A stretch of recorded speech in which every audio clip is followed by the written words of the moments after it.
Here are 10 ways you can make franchise mode more realistic. Number 1. Start by cleaning out your AHL team. This means if you're the Arizona Coyotes, go to the Tucson Roadrunners and see these guys with the NA. That means that these guys are not on your team. They are signed to AHL contracts.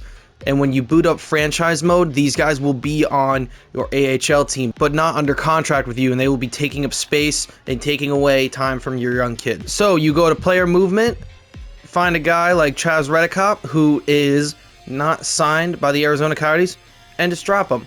You know, make a little list of who's not actually on the team and just drop those guys. Clean out your team. You don't want these guys on your team. They're taking up time. At number 2, leave owner mode on. I know a lot of people don't like this, but hear me out. It really does make it a lot more fun and a lot more realistic. When you have to focus on the budget, you know, you can't just go out and sign everybody you want. I mean, obviously you have a salary cap on. When you have something as a budget, you know, you have something to work towards. Not only winning Stanley Cups, you know, you want to be the most successful franchise in the NHL. Like if we're the Arizona Coyotes, like you try and make them more successful than a team like the New York Rangers and more popular than a team like the New York Rangers. And if you have owner mode on, it also gives you limits to your scouts, your coaching. You can't just go out and sign these guys willy-nilly. You know, it gives you some sort of limit on that sense. At number 3, leave player morale on. It gives each individual player so much personality. Like if your team is doing well, you know, they'll get higher in overall, they'll become a leader and all those great things.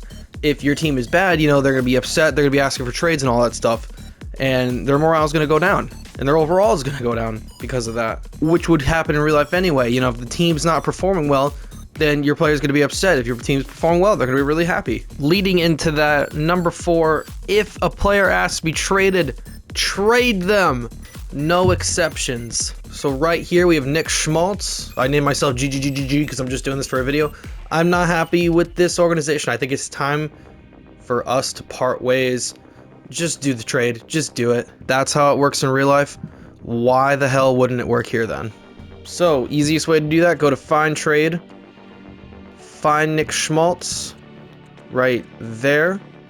Find trade. And then boom, figure out which trade is best for you.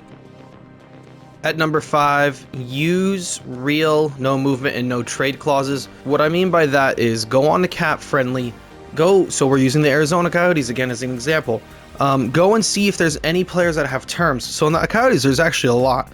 We got a lot of modified no trade clauses like Phil Kessel, Louis Eriksson, Andrew Ladd, Anton Roussel, Jay Beagle, Anton Strawman, all have modified no trade clauses. So what that means is that player cannot be traded. You know, they have to submit a list of teams. Unfortunately, we don't have that in the game. But I do to counter that, I'll take a mental note like, hey, all right, so Phil Kessel has a modified no trade clause and no movement clause. So he's a bad example. But let's go to someone like Strawman. Strawman has a modified no trade clause, which means he has to submit a list where he can get traded. Again, unfortunately, that's not in the game. So what I do to counter that is I cannot trade him to a non-playoff team. I can only trade him to a playoff team because normally that's the case. So again, just take a mental note, see who has these real-life clauses. It makes it more of a challenge, like Carey Price on the Montreal Canadiens. He has a no movement deal. You cannot move Carey Price. You can't even send him down to the minors if you wanted to. It makes it a lot more challenging. It's something that I do, and it's something I hope that is actually just important to the game in the future. At number 6, don't re-sign players that don't want to re-sign. What I mean by this is at the re-sign phase, you know, you got to sign all these guys. Wants extension with the yes. That means they want to re-sign. They want to come back.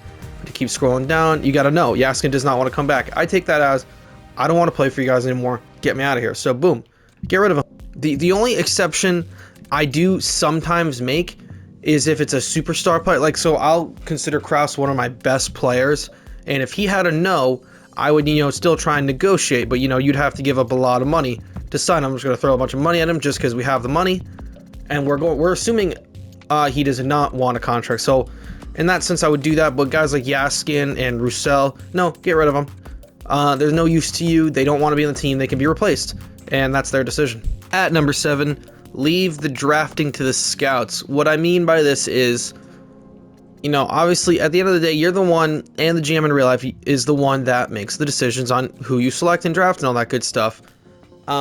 But you know what I think makes it a challenge? You see the little star next to everybody's name. That's the scout's recommendation. So the scout is not recommending me to take this guy who Central Scouting has ranked 30th. They recommend me to take literally anybody else.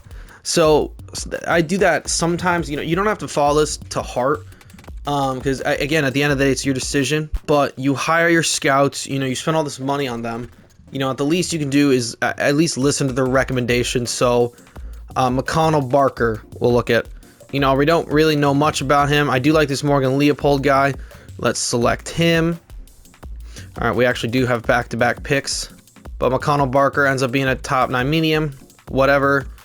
Wow, we actually have a lot of picks back-to-back. We'll just go with this guy next because they recommended him, a top 6D, and we'll go with this guy. Boom. Okay. And then what's McConnell Barker? Okay, so they also recommend Lamoureux, and I just didn't go with that, all right? But, you know, that's kind of what I mean. Just go in depth with these guys and, you know, see what they want. See McConnell Barker. Okay, so see, my scout just screwed me. There was a top 6 player on the board, but he recommended I take other players. So now what do? You know, your scouts just told you to do something, and you didn't listen to your instinct. So now I'm going to go in the offseason and probably fire scouts and, you know, improve my scouting staff. You know, we're the Arizona Coyotes. This is year 1. We were just worse than the NHL. Like, yeah, things are going to happen. You got to make improvements. That's what being a GM is. At number 8, don't stagger your AHL team. That's just not fun. I don't have a perfect example here, unfortunately, because, you know, I just created this for a video. But for all you guys who have been playing franchise mode since you were little, you've probably seen where other teams stack their AHL team.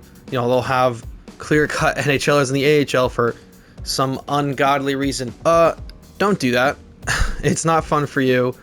It's not fun for anyone, unfortunately. And it takes time away from your younger guys, so just don't do that. It's not fun. It's not smart. It's not good for you. I don't really care if that Calder Cup gets you erect or something. It's just not worth it. Don't do it. Now that I got your attention, don't forget to hit that subscribe button and beat the absolute hell out of that like button. If you keep doing that, I can make more videos for you guys, do more requests, do all those great things that you guys do. Do some funny stuff, do some informative tips and tricks. But yeah, let's continue with the video. At number 9, we have don't abuse the free agent system.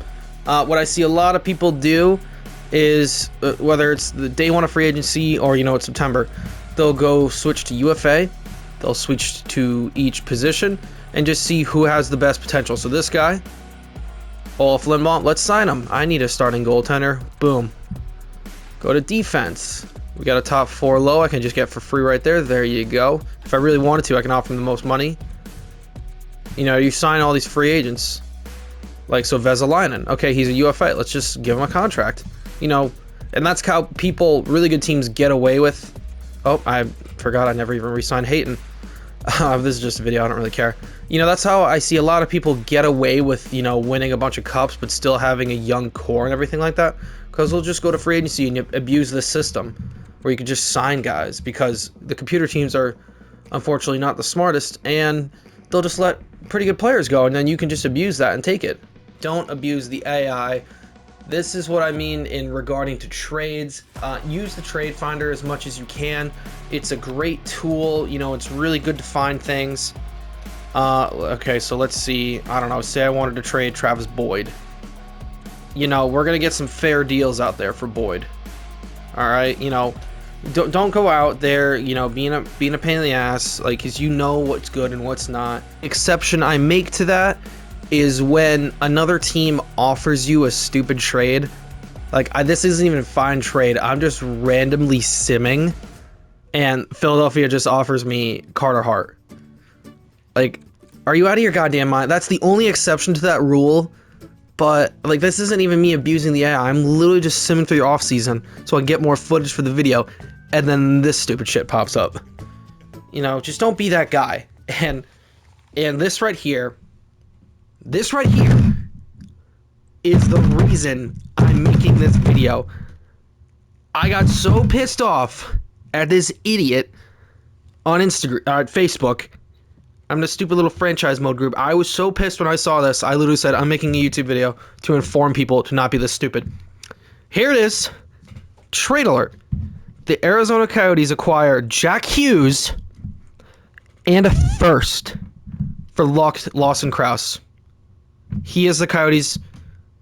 I don't know. This is the stupidest thing I've ever seen. Like, just don't be that guy. You're better than that. Like, don't be an idiot. Don't abuse the system. It's not the perfect system. It's what we get. Get over it. Don't be an idiot. Don't be a loser. Don't be that guy. Holy crap. Enjoy the video. Let me know. This was really fun to make. Even though I got a little mad at the end, but yeah, you know, these are fun to make, and for sitting through that whole video, here's a clip of me getting mad at Call of Duty. I hope you enjoy.